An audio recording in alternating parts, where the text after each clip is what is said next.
Saya bertanya, apa benar ada hadis menyatakan bahwa seorang istri yang ridho suaminya nikah lagi merupakan jalan pintas menuju surga?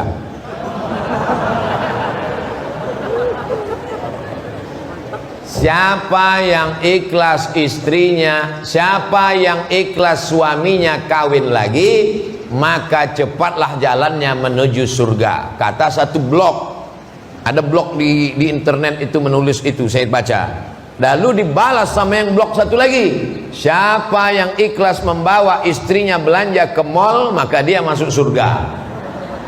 Yang ini membuat blognya adalah suami yang mau kawin lagi. Yang ini yang membuat blog ini persatuan perempuan yang mau dibawa suaminya belanja ke mall.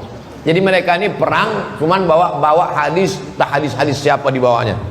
Yang ada dalam hadis itu bunyinya begini, innama huwa jannatuki wa naruki, begitu bunyi hadisnya. Hai perempuan, huwa suamimu ini jannatuki wa naruki, dia bisa jadi surgamu, dia bisa juga jadi neraka. Hadis yang lain, lau kuntu amiran ahadan ayyasjuda ala ahadin, seandainya manusia ini boleh sujud kepada manusia, boleh tak manusia sujud kepada manusia? Tak boleh. Seandainya boleh manusia sujud kepada manusia, pastilah kusuruh istri sujud kepada suami. Menikah 1, 2, 3 itu memang sunnah karena dilakukan Nabi SAW. Tapi sunnah bukan cuma itu aja. Baca Quran pontang-panting, tajwid belintang pukang, mau berbini dua, macam itu aja sunnah yang lain.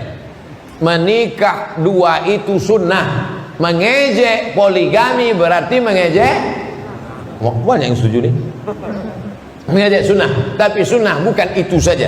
Poligami ini sama dengan emergency door.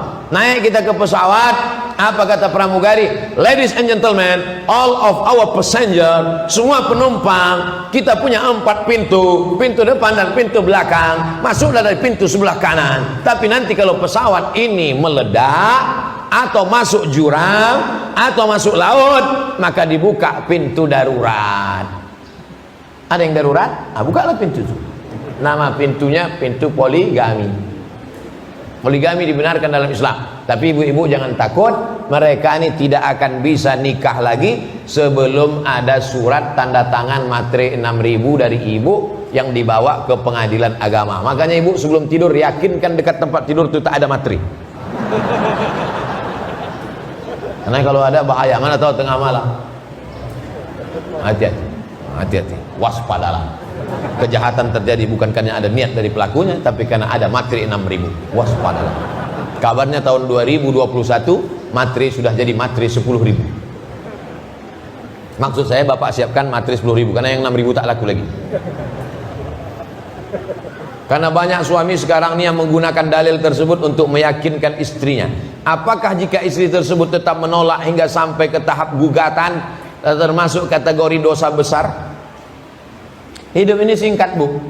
Kalau dengan itu kau merasa bisa beramal soleh, teruskan. Tapi kalau dengan itu kau jadi terganggu psikologismu, tak tahan aku Pak Ustaz. Asal ku tengok update status istri mudanya berkunang-kunang, gelap dunia ini kurasa. Sholat tak khusyuk, baca Quran tak bisa, bekerja tak bisa. Maka perempuan punya hak namanya khulu. Laki-laki punya hak namanya talak. Perempuan namanya khulu. Memang dulu aku setuju Pak Ustaz, ku sangka ini tenang, tapi setelah ini tak tahan aku Pak Ustaz. Asal ku dengar handphone trauma Pak Ustaz, muntah-muntah.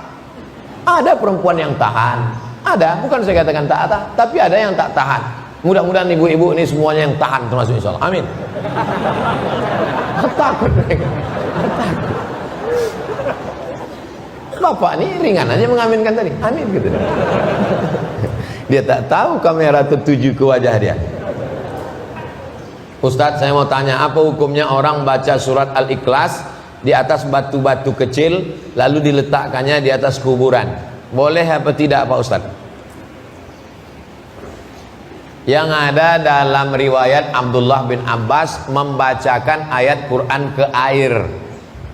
Wa in ta'assara wiladatuha, kalau susah melahirkan anak dibacakannya ke air.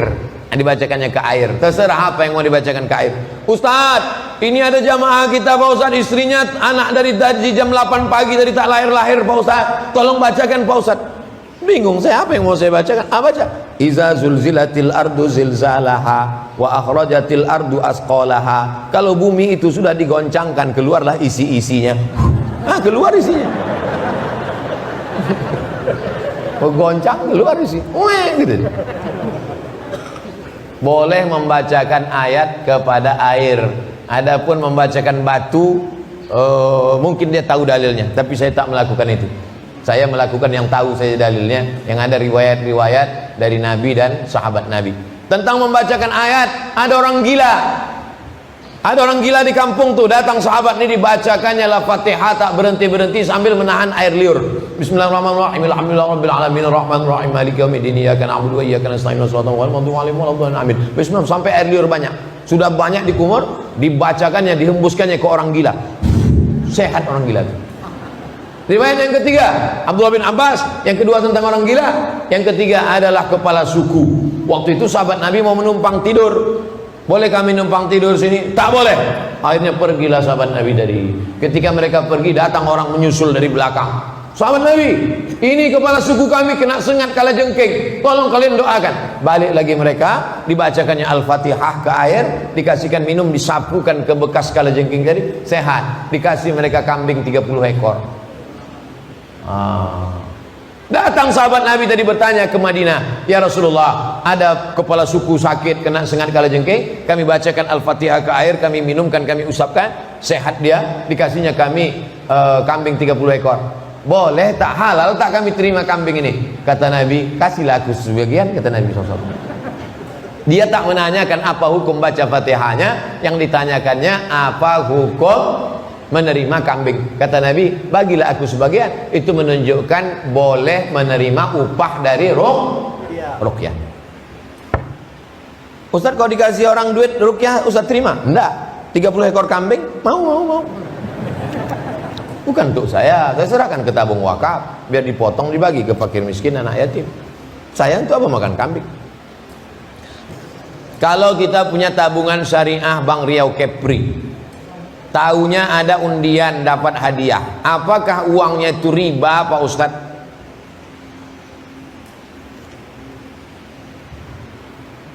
Seratus ribu,